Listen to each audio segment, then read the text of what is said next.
In today's tutorial, we are going to build a journey to update Microsoft Teams when a new contact is created in HubSpot. So let's get started. For this, we have to select HubSpot as our trigger and then choose New Contact Created as a trigger event. Now I'm selecting an existing connection and linking the account. So now in this particular automation, we just want values. So let's select property mode as value only. Next, we have to send a message in Microsoft Teams to update team members about new contact creation in HubSpot. So let's select Microsoft Teams in steps. Choose send message as action. Again, I'm selecting an existing connection and linking the account.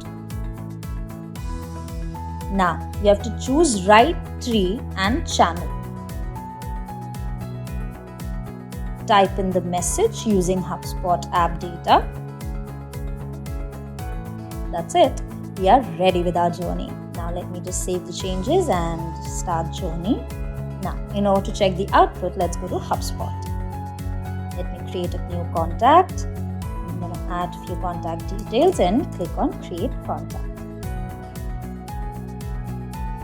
Once a contact is created, let's go back to our journey to check the journey execution. Our journey has been executed successfully. Next, let's go to Microsoft Teams.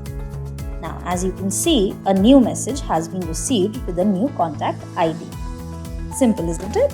In this way, we can create and build a journey to update team members on Microsoft Teams when a new contact is created in HubSpot. I hope you like this tutorial. To know more and get help in building automation journeys, visit quickwork.co.